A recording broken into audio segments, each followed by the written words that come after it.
Well, this is never going to work. I need to come up with a better system for storing these things where I can get the couplers I want. If I put them on the pegs and I need the first one, I got to pull everything off and then put it all back. So I need something better.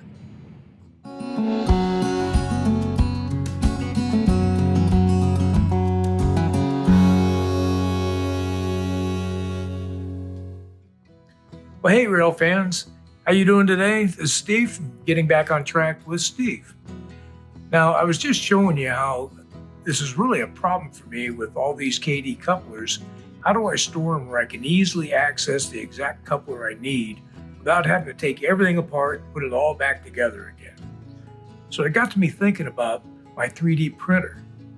So let's go on to Thingiverse. Let's see if we can find something that'll work for storage on this and see about getting it printed up. Okay, for this project, we're going to go back to our old standby Thingiverse, and we're going to look and we're going to find a box. Now, I found this box. It comes with a box and a lid, but I don't think I need a lid for this. And here it says it's a 40 by 40 by 40, and that's not going to quite fit what we need, but we can resize this on the slicer.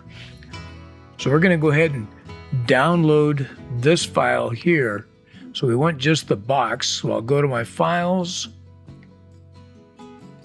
and here's the box only. I'm going to go ahead and download that file. Then I can go to my slicer program. We're going to open a file, and that's over in my downloads folder.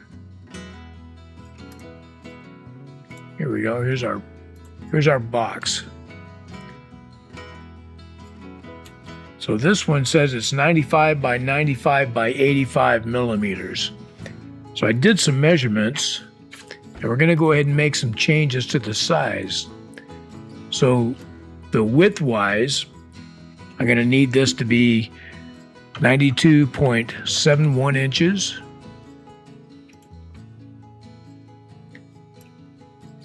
The depth, I want at 107.95.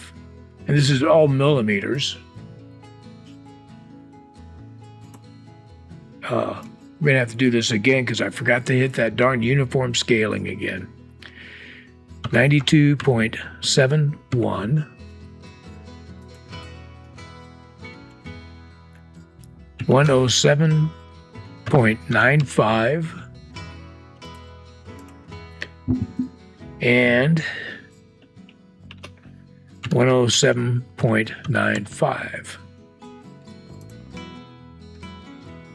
Okay, here's the box that ought to fit pretty well. So we're going to take that. We go into our slicing program. And it's saying it's going to take 17 hours. Now, I've set this program to make it a little more robust structure because it's going to take some handling. So there I would save it to disk. And let's take it over to the printer and print this thing out.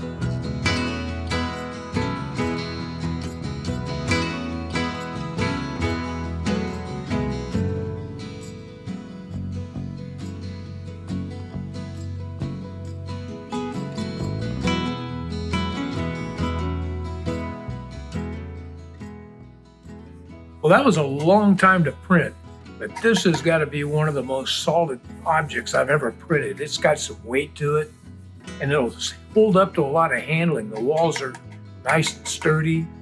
I think this is going to work really good for this. So there's enough room. Now I can take and put my insulating washers. I've got their grays and the reds. We'll stick those in the box.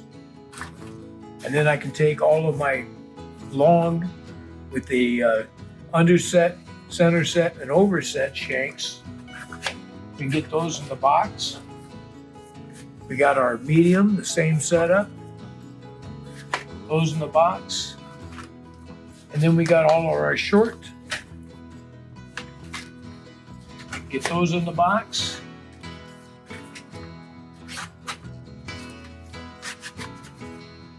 They all fit in there really nicely. So I think this is going to be a great way to store this stuff. And if I want one, I could just thumb through them from the top. I can look at the numbers and see which one do I need, pull it out, go ahead and use it. So this is one of the biggest reasons why I really love having a 3D printer. And I think it's, a hobby in itself. It saves you money, it saves you time, and it just is innovative, not only for model railroading, but in general use. So there you go. Now I hope that next time we do a video, Roxy will be here with me. She's been a little busy this week. And I had a great time with her going and getting all this stuff last Sunday. But in the meantime, you guys have a good time running your trains, working on your layouts. And we'll see you back here next time on Getting Back on Track with Steve and maybe Roxy. Bye, all.